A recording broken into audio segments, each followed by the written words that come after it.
Over the course of the next few minutes, we're going to go through some of the basics of the foreign exchange market, how it works, how people trade it, and what makes currency pairs move. So in this latest video with Trading 212, what I thought we'd do is take maybe something of a step back. Now I appreciate plenty of people are quite familiar with foreign exchange trading, but for some people it might be a new thing. So we'll do a few minutes just explaining how this market works, when you're trading, what you're actually trading, and what makes currency pairs move. Now, first of all, foreign exchange market, it's the biggest market in the world, bar none. It trades trillions of dollars a day, around the clock. So it appeals to both traders who are trading small size and larger size, because it's relatively easy to get your trades filled, and the cost of doing business is much lower when compared to other markets.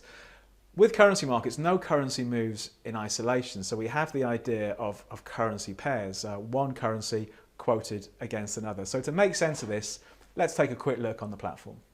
So we're on the Trading 212 platform. Let's click the search tool up here, top left, and see what's available to trade. Let's click on currencies. Now, so here's the list of various currencies, Australian dollar, Canadian dollar, Swiss franc, Czech koruna, and so it goes on. So there are potentially hundreds of permutations we could trade. For example, if we go down to here, the PLN, Polish zloty, if you wanted to, you could take a view on the Polish zloty against the Japanese yen, Polish zloty against the Mexican peso. So there are all sorts of combinations you can do here. What most people tend to do, in the beginning at least, is stick to the major markets, the major currency pairs, because there's normally plenty going on in those markets. And with Trading 212, if you're trading 25,000 units or less, you can trade these with zero spread. So let me just highlight these by typing in zero at the top. So there we go, the most popular market, euro dollar, then we have the other majors, dollar Japanese yen,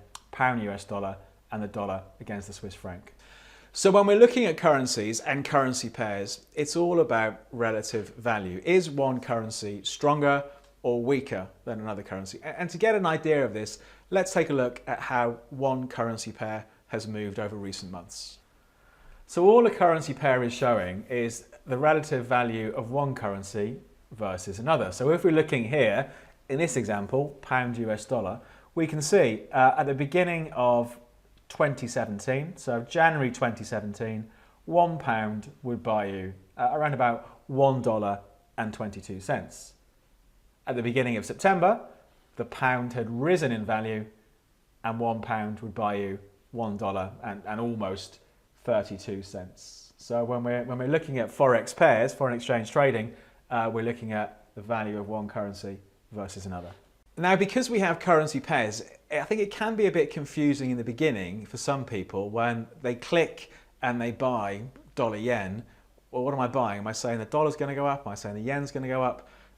It's understandable why this is confusing to some, but it's really easy, I think, to understand. So again, let's take a quick look on the platform to understand when we're trading, what direction are we actually trading in?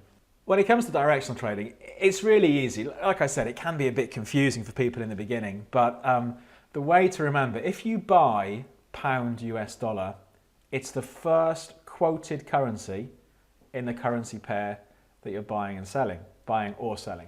So if I buy pound US dollar, I'm speculating that the pound is going to go up, means this chart is going to go up, and correspondingly the US dollar is going to fall. So the pound's value is going to increase against the US dollar. So for example, if I'd bought down here, bought pound US dollar at the beginning of the year, and we're still holding the position, I'd be sitting on a reasonable profit. If I thought the pound had gone up too far, and I think, right, the market's going to fall, how do I profit from this? Or how do I try and profit from this?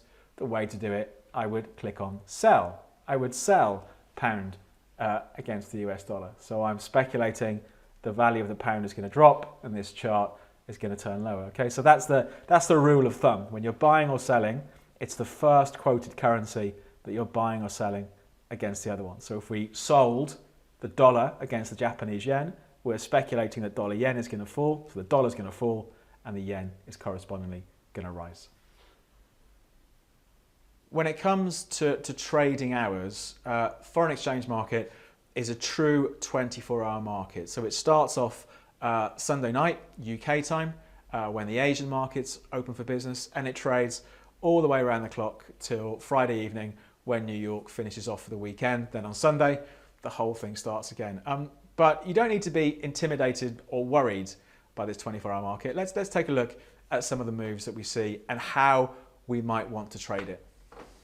Here's a snapshot of a few days pound against the dollar, where each of these candlesticks represents 10 minutes worth of trading. So going back to the 5th of September and ending up at the end of that particular week on the 8th of September. So you can see from the scale just down here that this is a 24 market. For example, this section here we've got from 11 o'clock UK time, Asian trading kicks in, the market moves higher. Then we have sort of 7 to 8 in the morning UK time when the focus shifts to Europe and the market continues to rise in this example. And then we have US time, so from about 6 o'clock in the evening UK time, the focus is very much on the US, and we had something of a quiet finish. But don't be, I think, worried about this being a 24-hour market. You know, thanks to stop losses and take profit orders, you can set up your trade. So if a certain level gets hit, you come out for a small loss or you come out for the profit you're expecting. Just because it's a 24-hour market, you don't need to watch these markets around the clock, sitting there in your pajamas with matchsticks holding your eyes open. You know, you can use orders to manage the risk for you. When you're trading foreign exchange, I think like so many other products these days, you're trading using leverage. So even though you might have, let's say, a $100,000 position in one currency, you don't actually tie up the whole amount, because traditionally currencies don't move that much during the day. You're trading using leverage. So you may only have to put up 0.5% or 1% value of the position. So you have the situation where a small sum of money can control a much bigger financial position. Of course, that gives you the potential for greater profits, but hand in hand with that goes the risk of bigger losses, which is why it's important, I think, to manage the risk using stop losses. And we've done plenty of videos about how you might want to use stop losses. The last thing we might want to look at is what moves foreign exchange pairs. The short answer, and maybe not too helpful, is potentially everything can have an impact on the currency markets. You know, from things like interest rates, for example. If the interest rates in one country are higher than the interest rates in another country, that can make that currency appealing. But hand in hand with that, sometimes higher interest rates mean maybe a weaker economy, so that can make money flow the other way. Things like unemployment numbers have an impact as well. And as we've seen, you know, in the past sort of 12 to 18 months, political events can have an impact. The great example of that is the pound. You know, we've seen the pound very volatile since the referendum vote in June 2016. So all of these things can come together and affect the foreign exchange markets. So that's it. That's a brief introduction to some of the basic mechanics of foreign exchange. You know, every week we do different videos on trading strategies. But if you have any questions about this one, leave us a message in the comments down below. If you like the video, click the thumbs up. And as usual, to not miss out on any of the various videos that we send out during the week, if you click the subscribe button there, you'll get automatically notified when the next video goes up. But we'll bring things to an end. I hope you found it useful, and I hope you have a good trading week.